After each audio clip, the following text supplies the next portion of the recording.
없나이다. 아멘. 우리 그 좌우 그리고 앞뒤 사람 웃으면서 인사 한번 하십시다. 하나님은 당신을 사랑하십니다. 또 한 번 더 합시다. 나도 당신을 사랑합니다. 당신의 반응이 어떠하든지 나는 끝까지 사랑하겠습니다.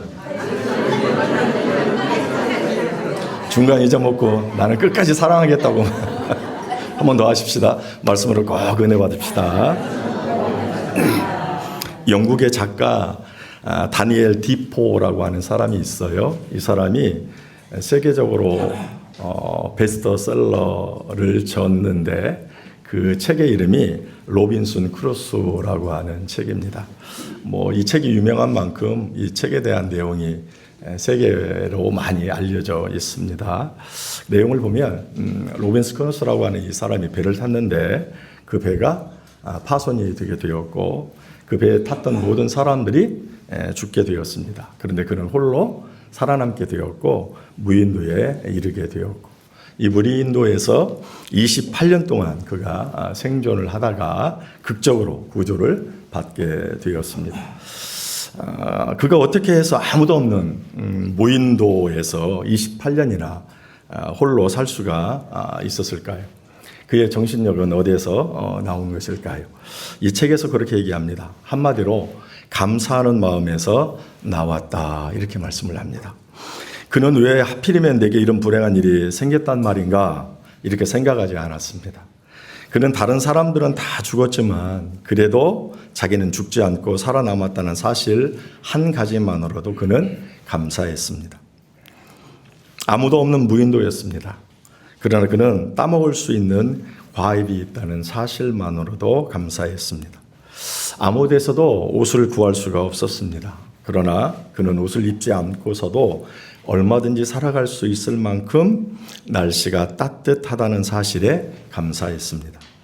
그에게는 총 한 자루 위에는 변변한 무기가 없었습니다. 그러나 그는 섬 안에는 자기를 해할 만한 짐승이 살고 있지 않다는 사실에 감사했습니다. 그래서 그는 다음과 같은 깨달음을 스스로 얻게 되었습니다. 이 세상에서 가장 비참한 사람은 무인도에 홀로 남은 사람이 아니라 어디에서든지 감사할 조건을 생각할 줄 모르는 사람이다. 무슨 말입니까? 이 세상에서 가장 불행한 사람이 감사할 줄 모르는 사람이므로 감사의 고백을 통해서 행복한 사람이 되라라고 하는 말입니다. 그렇다면 우리가 행복한 사람이 되기 위해서 어떤 감사를 과연 해야 될까 하는 것입니다. 그런 의미에서 오늘 우리는 하나님께 특별한 감사를 드림으로 우리에게 감사의 모델이 되어주신 예수님의 감사를 통해서 우리가 추수감사절에 하나님께 드려야 될 감사를 배워보는 그런 시간을 갖고자 원합니다. 첫째, 예수님의 감사는 복음의 비밀을 깨닫게 해주심을 인한 감사였습니다. 누가복음 10장 21절, 오늘 본문 21절을 다 같이 한번 읽어보도록 하겠습니다. 다 같이 읽습니다. 시작. 그때에 예수께서 성령으로 기뻐하시며 이르시되 전지의 주제이신 아버지여 이것을 지혜롭고 슬기 있는 자들에게는 숨기시고 어린아이들에게는 나타나심을 감사하나이다.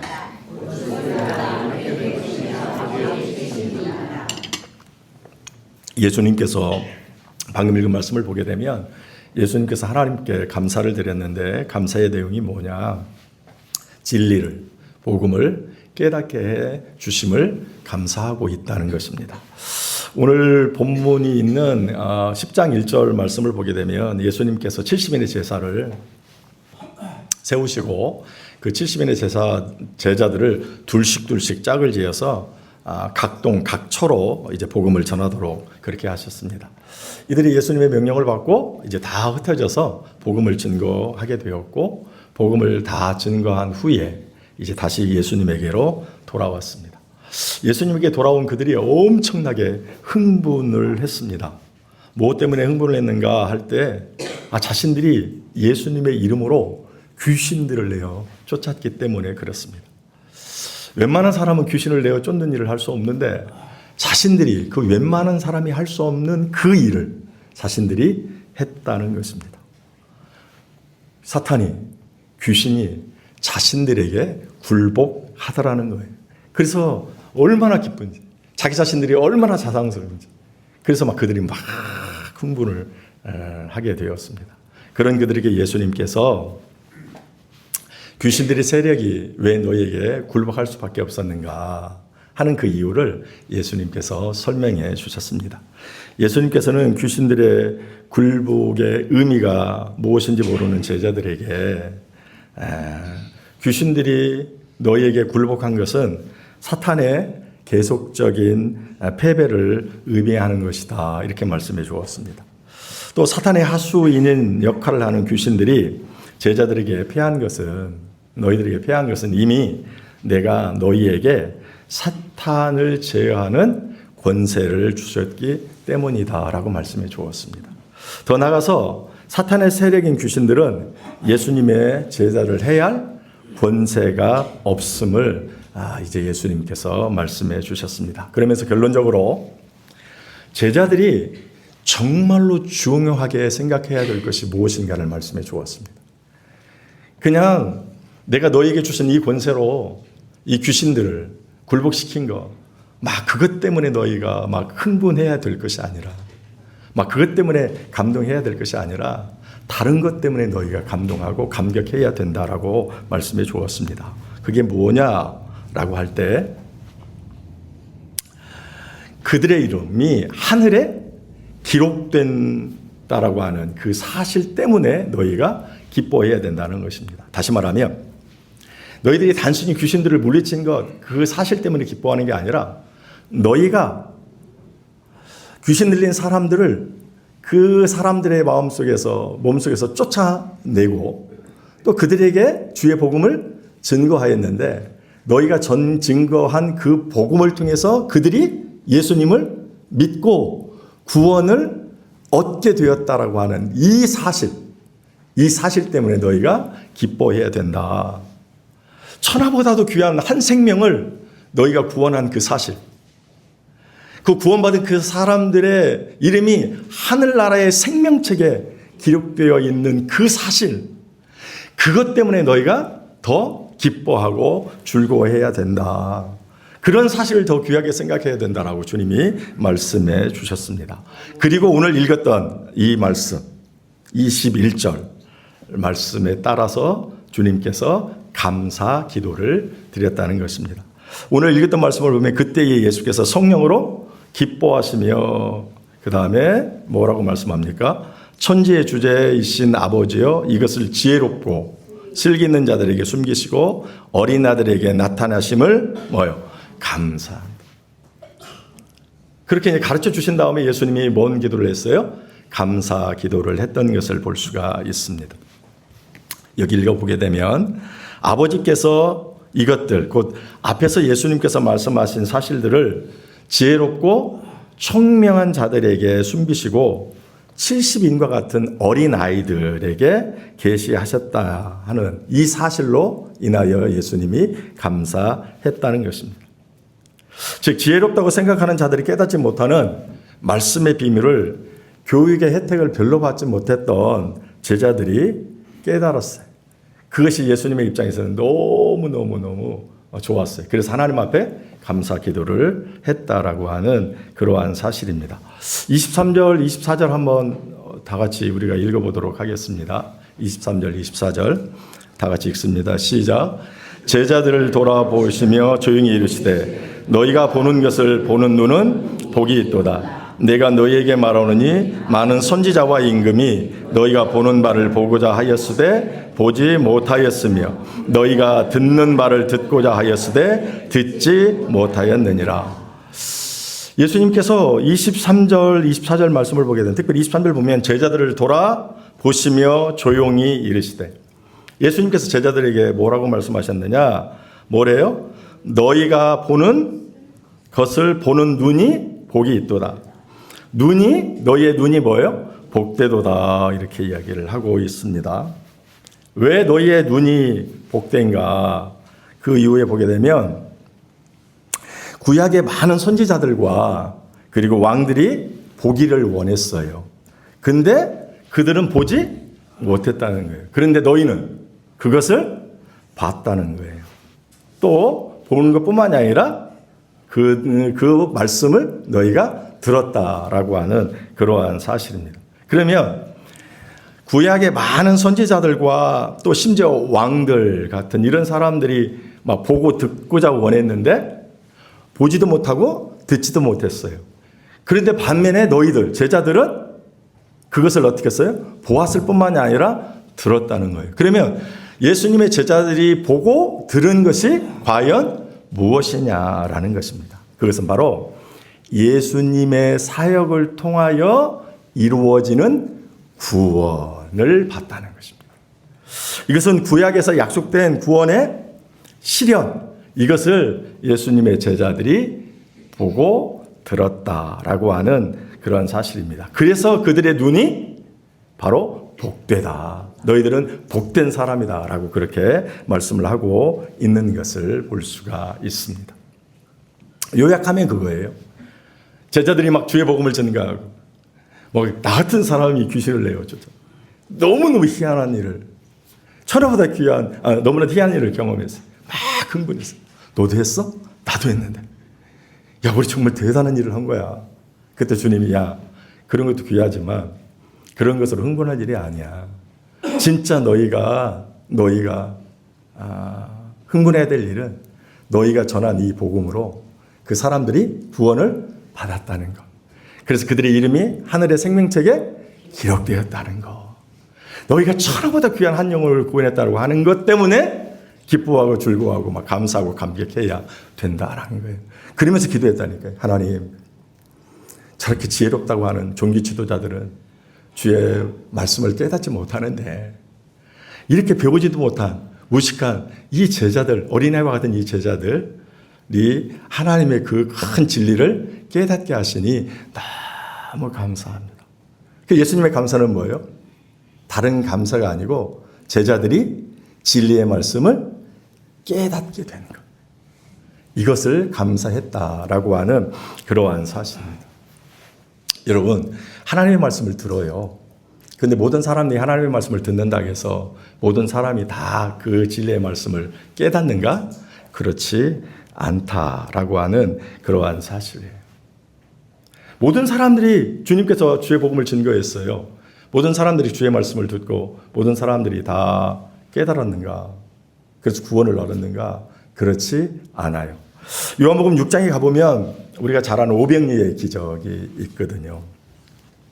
그 기적을 통해서 예수님께서 뭐라고 말씀하시냐면 나는 하늘에서 내려온 떡이다. 이렇게 얘기를 합니다. 예수님께서 오병이의 기적을 딱 행하신 이후에 나는 하늘에서 내려온 떡이다. 바로 이 사람이 이 떡을 먹어야 영생할 수 있다. 이렇게 말씀을 하셨어요. 그때 사람들이 반응이 갈등이 일어났어요. 응? 예수님이 하늘에서 내려온 떡이래. 근데 이 떡을 먹어야 뭐 한다고요? 영생에? 그러면 우리가 예수님을 잡아서 먹어야 되나? 그래야 우리가 영원한 생명을 누린다는 거야? 이런 논리죠. 지금 말씀을 보면. 그래가지고 그들이 어떻게 했어요? 갈등이 일어나죠. 예수님께서 그것을 아시고 점점 더 깊은 진리의 말씀을 또 던져주세요. 그게 요한복음 6장 55절과 57절에 보면 이런 말씀을 해요. 내 살은 참된 양식이요. 내 피는 참된 음료로다. 내 살을 먹고 내 피를 마시는 자는 내 안에 거하고 나도 그 안에 거하나니 살아계신 하나님께서 나를 보내심에 내가 아버지께로 말미암아 사는 것 같이 나를 먹는 그 사람도 나로 말미암아 살리라. 예수님이 아까 그거보다 이제 더 깊은 진리의 말씀을 이렇게 주었어요. 그때 사람들의 반응이 뭔가 다 떠나갔다는 거예요. 여기서도 그렇게 해요. 나를 먹는 그 사람이 나로 말미암아 산다. 내가 하나님으로 말미암아 산 것처럼 나를 먹는 사람이 나로 통하여 그들이 산다. 사람들이 어떻게 생각했다고요? 예수님을 잡아먹어야 돼? 우리가 식인진 거 아닌데. 막 갈등하죠. 그러면서 어떻게 했어요? 예수님이 정신 이상자인가?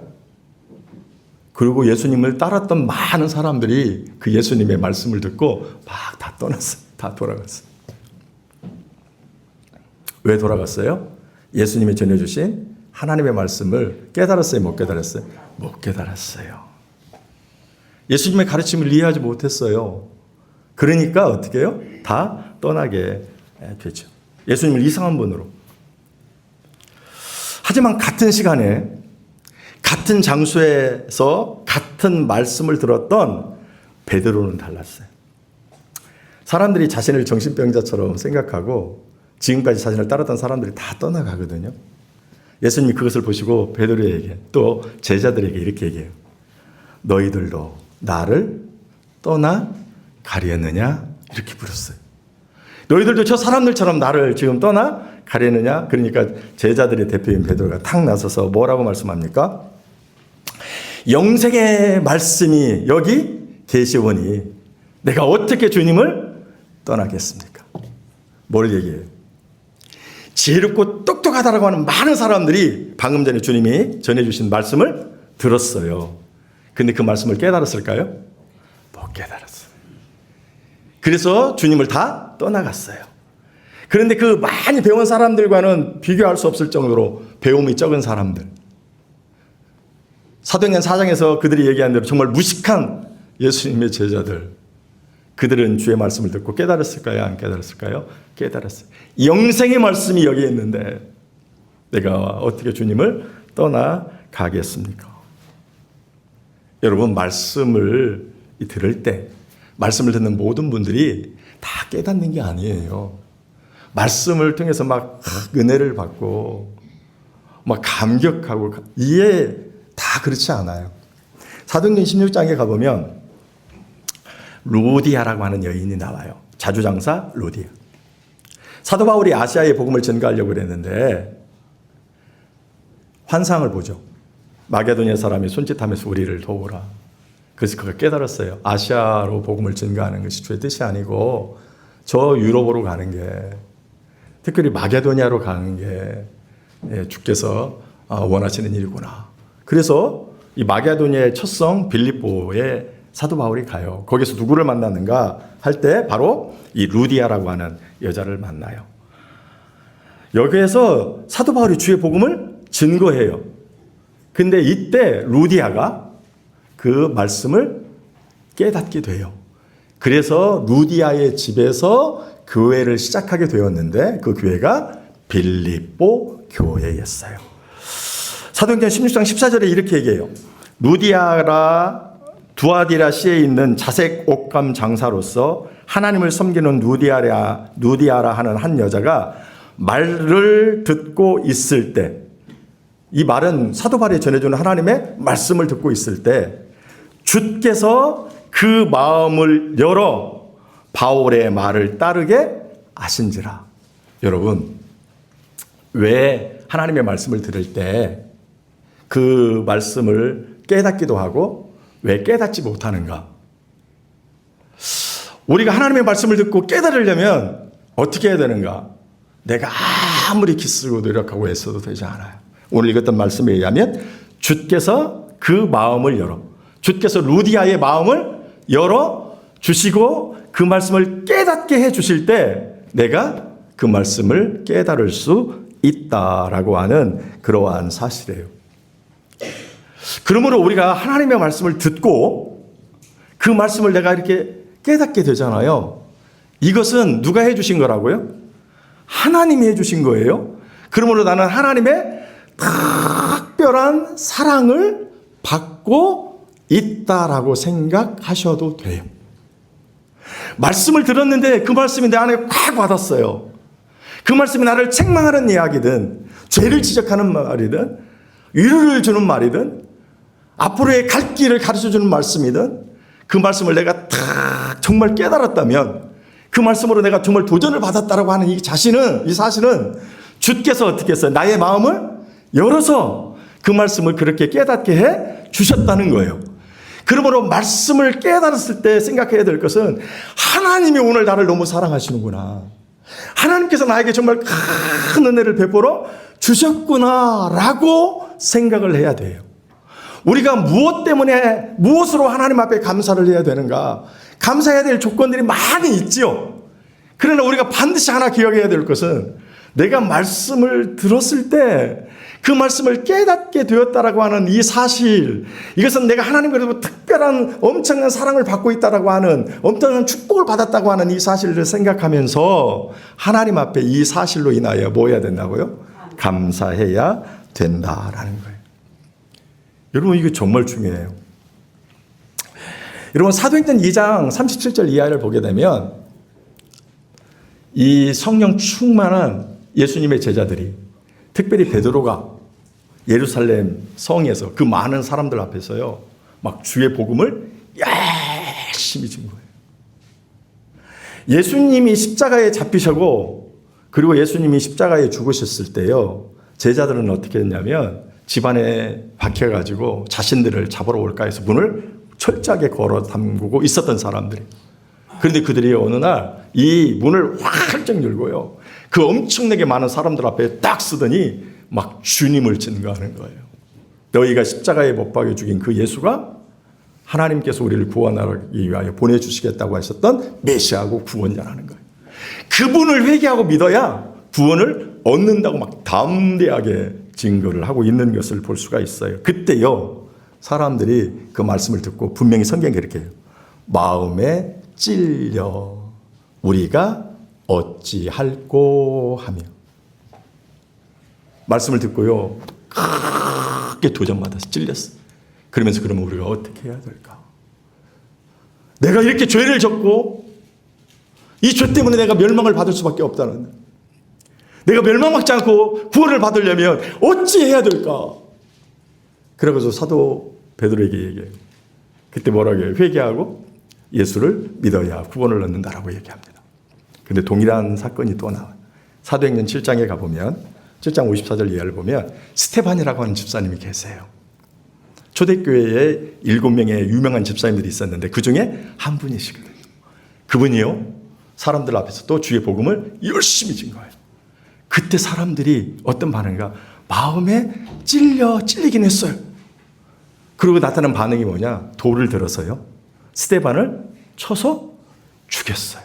살인죄를.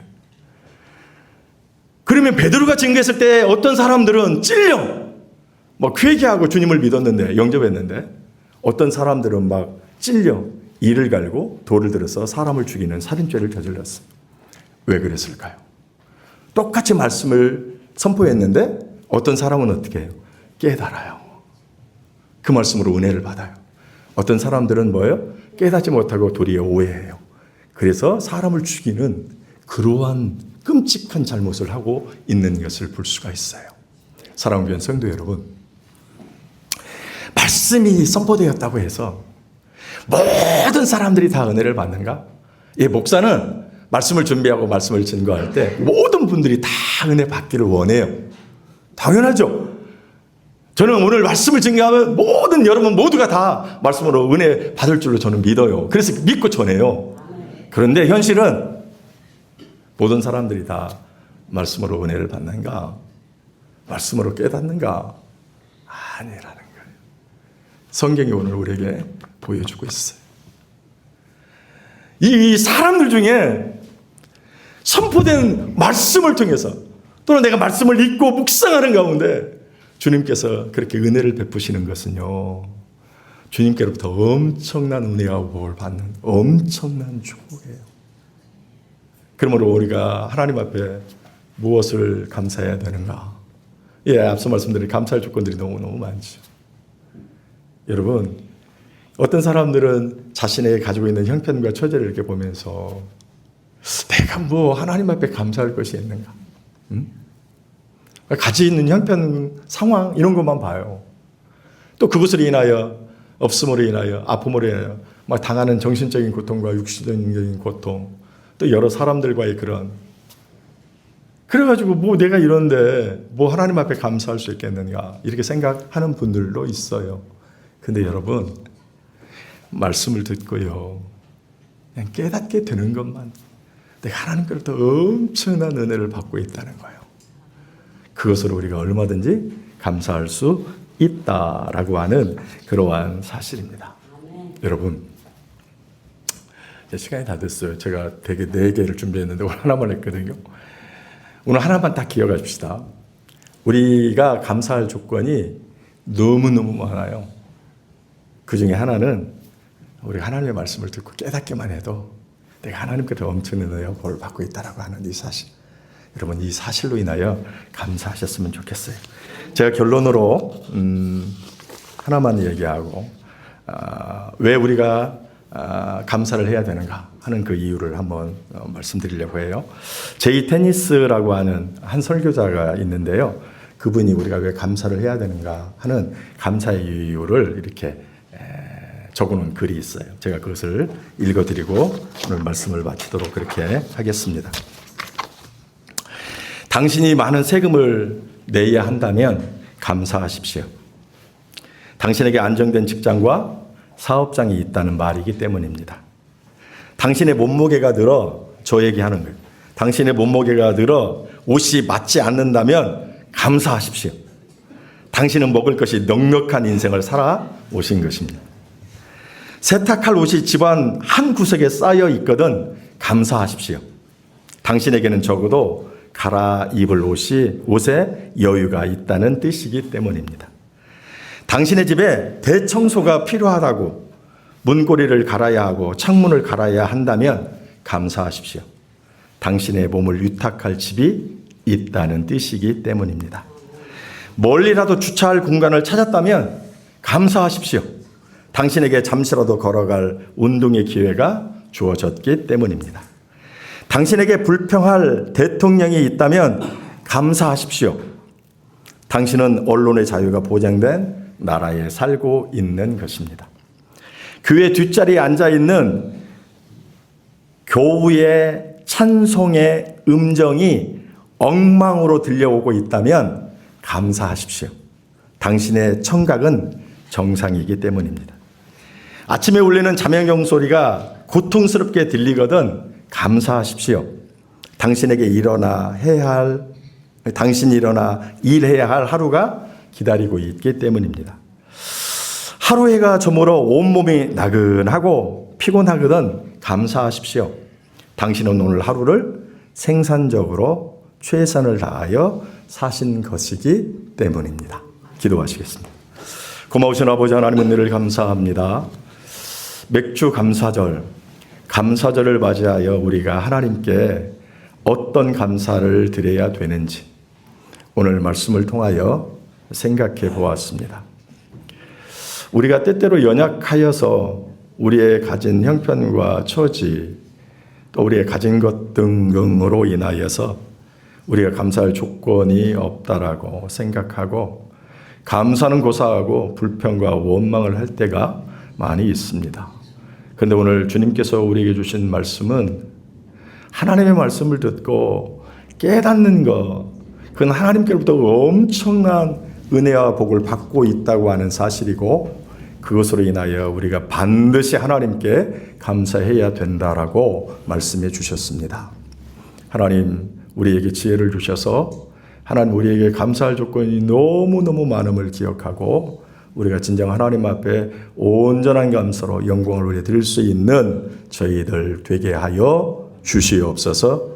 감사하는 자에게 놀라운 축복으로 함께해 주신다 말씀하셨습니다. 그 약속의 말씀대로 감사하여 주님께서 주시는 놀라운 축복을 받는 복된 저희들 되게 하여 주시옵소서. 예수님의 이름으로 감사 기도 올리옵나이다. 아멘.